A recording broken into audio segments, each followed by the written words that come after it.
आज मैं आप लोगों को क्लास 11th की एनसीईआरटी के मैथमेटिक्स का जो है एक्सरसाइज 1.4 का 9वां और 10वां क्वेश्चन बताऊंगा। इससे पहले मैं जितने भी क्वेश्चन थे उसको जो आपकी पिछले वीडियो में मैंने भेज दिया उसको सॉल्व करके आप उसको देख लेंगे। आइए हम डिफरेंस पर चलते हैं।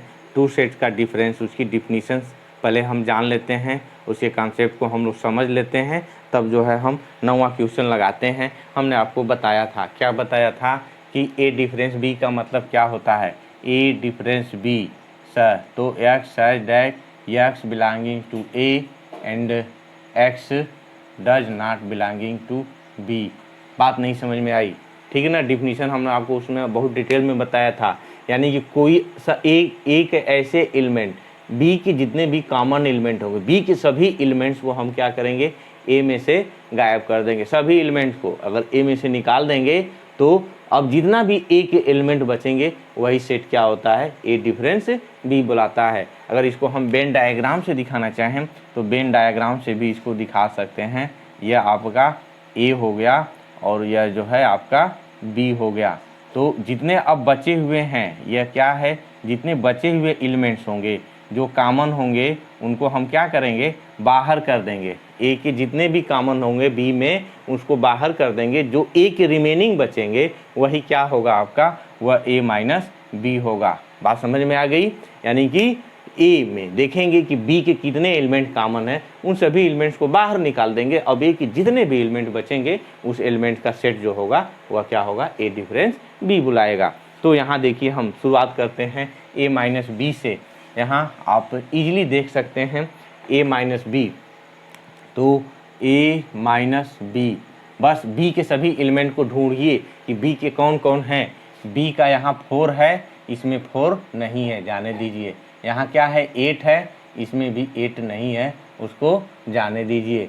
अब क्या है यहाँ पर आपका 16 है, इसमें भी 16 नहीं है, उसको जाने दीजिए। एटलीस्ट आपका एक एलिमेंट मिल गया, यह एलिमेंट आपका मिल गया। क्या मिला हुआ, 12 मिला, जो कि इसमें है। अब जितने भी एलिमेंट बचेंगे उस एलिमेंट का सेट हम लिख देंगे।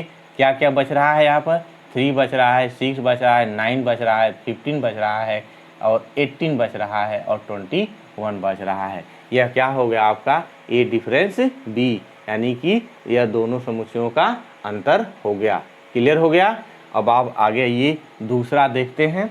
दूसरा क्या कह रहा है कि ए डिफरेंस सी, ए डिफरेंस सी। यहाँ ए क्या है आपका, ये पूरे एलिमेंट हो गए। सी का एलिमेंट कौन कौन है, सी का एलिमेंट आपका है कितना है, 2 है, 4 है, 6 है। 6 यहाँ आप नहीं लेंगे, ठीक है। अब कौन है फिर 6 के बाद, अब आप आ जाइए सीधे 12 पर, यहाँ भी 12 है, इसको नहीं लेंगे। बकिया जितने बचते हैं, अब कोई कॉमन नहीं है। क्या बचा आपका, 3 बचा, 9 बचा, 15 बचा, 18 बचा और कितना, 21 बचा। ये ए डिफरेंस सी हो गया। आइए आगे देखते हैं ए डिफरेंस डी। तीसरा वाला कितना है, A difference D. A difference D कितना होगा, फिर वही देखिए डी वाले जितने हैं, इसमें डी में केवल एक एलिमेंट है जो कि ए वाले में है, वह क्या है आपका 15 है। 15 को छोड़ करके बकिया जितने भी होंगे 6, 9, 12, 18 और 21, यह ए डिफरेंस डी हो गया। आगे देखते हैं चौथा वाला बी माइनस ए। चौथा कितना है, बी माइनस ए। तो इसको कैसे देखेंगे, अब बी में से ए, तो ए कॉमन क्या था आपका, 12 कॉमन था ना, अब उल्टा हो गया। अब देखिए ए माइनस बी और बी माइनस ए आपस में इक्वल नहीं होंगे, अभी आपको पता चल जाएगा। तो अब कौन कॉमन है बी में से, हम देखिए एक तरीका हमको ढूंढना है कि हमारा लिखना किसका एलिमेंट है, इसका एलिमेंट लिखना है कि इसका एलिमेंट लिखना है।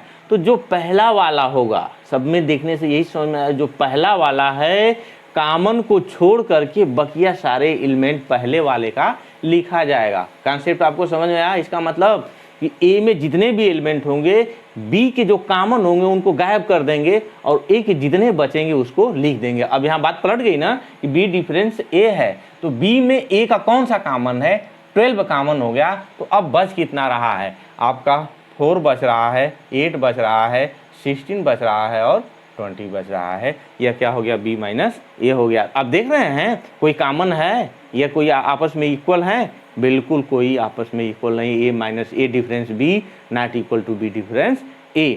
आइए आपको हम पांचवा बताते हैं। पांचवा क्या कह रहा है कि c माइनस ए, बात पलट गई है। a माइनस सी आपने वहाँ देखा था, अब क्या देखना है, c माइनस ए। तो जो कॉमन है, कौन कॉमन था, 6 कॉमन था और 12 कॉमन था। तो 6 और 12 को छोड़ करके बकिया जितने बचते हैं उसको हम लिख देंगे।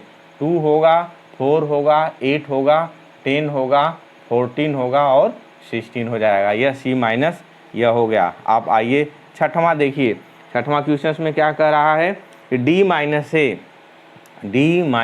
ए के जितने कॉमन है, ओनली 15 कॉमन है, 15 को छोड़ देंगे, 5 बचेगा, 10 बचेगा और 20 बचेगा। आइए हम सातवां देखते हैं। सातवां में क्या कह रहा है कि b माइनस सी, यहाँ से b माइनस सी, तो b में c के जितने कॉमन उनको गायब करिए। तो b में कौन कॉमन है, 12 कॉमन है और तो कोई कॉमन नहीं दिख रहा है। 4 भी कॉमन है, b माइनस सी में यह 4 भी कॉमन हो गया, ठीक है ना। 6 नहीं कॉमन है, 6 को इस तरह से छोड़े रहेंगे।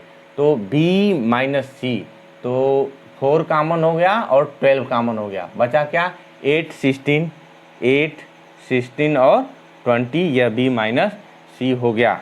आइए हम लोग आठवां देखते हैं। आठवां क्या कह रहा है, आठवां है d माइनस बी।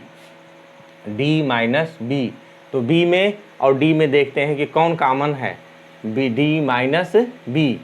तो यहाँ हम देख रहे हैं कि यह कितना है आपका, 20 है ना, तो 20 ही कॉमन है और तो बचा कोई दिख नहीं रहा है। तो 20 को हम क्या करेंगे, गायब कर देंगे। बचेगा क्या, 5 बचेगा, 10 बचेगा और 15 बचेगा। आइए हम लोग नौवां देखते हैं। नौवां क्या कह रहा है कि c माइनस बी में आपको क्या दिखाई दे रहा है, c minus B b minus C निकाला गया था ना, अब हमको c माइनस बी निकालना है। तो 4 और 12 को जो कॉमन है उसको छोड़ देंगे, 2 बचेगा, 6 बचेगा और यहाँ देखिए एक गलती हुआ था, ठीक है ना, b माइनस सी में 8 भी कॉमन था, हमको उसने देखा नहीं, यह 8 भी कॉमन है, इसको आप सुधार लेंगे। ओके, यह कितना होगा, 16 और 20 ही केवल बचेगा। 3 एलिमेंट कॉमन थे, 4 था, 8 था और 12 था, यहाँ छूट गया था। तो b माइनस सी आपका कितना होगा, 16 होगा और ओनली 20 होगा, ठीक है ना। यहाँ देख लीजिए c माइनस बी, तो c माइनस बी में जो कॉमन है इनको छोड़ दीजिए। कॉमन आपका 4 है, 8 है, 12 है, बचेगा 2 बचेगा, 6 बचेगा, 10 बचेगा, 14 बचेगा और 16 बचेगा। ओके, आगे चलते हैं, हम 10वां देखते हैं। 10वां वाले में क्या दिया हुआ है कि d माइनस बी दिया हुआ है, d माइनस बी। 10वां हो गया है, d माइनस बी हो गया है। 10वां वाला जो है ये 8वां भी वही था क्या, b माइनस डी था ना, सॉरी उल्टा हो गया। ये आपका 10वां क्वेश्चन हो गया, इसको 10वां समझ लीजिए और यह जो है आपका 8वां समझ लीजिए। 8वां में हमको क्या निकालना था, b माइनस डी निकालना था। सिमिलरली हम उस तरह से इसको निकाल सकते हैं 8वें वाले को भी, कि कितना है, b माइनस डी। तो d कॉमन है इसमें, d कितना कॉमन है, b में से 15 कॉमन है ना, है ही नहीं।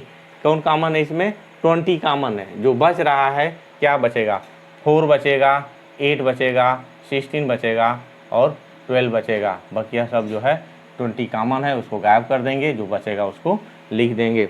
आइए आगे हम लोग देखते हैं क्वेश्चन नंबर 11। क्वेश्चन नंबर 11 क्या कह रहा है, 11 यही कह रहा है कि c माइनस डी। तो c कहाँ है आपका, c है उसमें आपका 10 है कॉमन और बकिया कोई कॉमन नहीं है। जितना बचेगा 2 4 6 8 12 14 और 16 है, इसको लिख देंगे। अब उसके बाद आता है आपका 11 के बाद 12 वाले में फिर इसी तरह से है, क्या हुआ, d माइनस सी है। तो d माइनस सी यानी कि इसमें से जो कॉमन होगा, कौन कॉमन है, 10 कॉमन है, 10 को हम लोग छोड़ देंगे और बकिया जितने एलिमेंट बच रहे हैं 5 बच रहा है, 15 बच रहा है और 20 बच रहा है। इन सबको हम लोग लिख देंगे, यही D माइनस C हो गया। ठीक है, ये बहुत लेंदी था और कुछ है नहीं, कॉन्सेप्ट इसका आपको क्लियर हो गया होगा। अब आइए 10वां क्वेश्चन देखते हैं। 10वां क्वेश्चन क्या कह रहा है उसको सॉल्व करते हैं। ठीक है ना। अब 10वां क्वेश्चन भी डिफरेंस पर ही रिलेटेड है। कह रहा है कि if x equal to ABCD। 10वां क्वेश्चन में कह रहा है कि if x equal to ABCD और क्या कह रहा है y इक्वल टू है FBDG, FBD कामा G। ठीक है ना। अब पूछ कर रहा है पहला x माइनस वाई निकालिए। पहला जो है x minus Y, x difference y, तो क्या हो जाएगा, x माइनस वाई बोलते नहीं है इसको, x डिफरेंस y बोलते हैं। ठीक है ना। तो यह कितना हो जाएगा। अब y के एलिमेंट इसमें कौन कौन है, y का एलिमेंट देखिए b है, ठीक, और y का एलिमेंट क्या है, d है। अब बच क्या रहा है x में, आपका a बच रहा है और c हो गया। ठीक है। दूसरा क्वेश्चन देखिए क्या पूछा है, y माइनस एक्स पूछा है, y माइनस एक्स, यह कितना हो जाएगा, y वाले में से x घटाइएगा तो b और d निकल जाएगा, क्या बचेगा, f कामा g बचेगा। ठीक है। तीसरा देखिए, तीसरे वाले में क्या है, x इंटरसेक्शन y पूछ रहा है, तो जो कॉमन थे जिसको हम लोग छोड़ रहे थे, किसको किसको छोड़ रहे थे, b को छोड़ रहे थे और d को छोड़ रहे थे, तो ये आपका क्या हो गया, x इंटरसेक्शन y हो गया। क्लियर हो गया। तो ये रहा आपका जो है क्वेश्चन नंबर 9 और क्वेश्चन नंबर 10। ठीक है, आपको समझ में आ गया होगा। आप इसको इस एक्सरसाइज को दोहरा लेंगे, इस सारे क्वेश्चन को एक बार सॉल्व कर लेंगे, आपको पूरी तरह से समझ में आ जाएगा। धन्यवाद।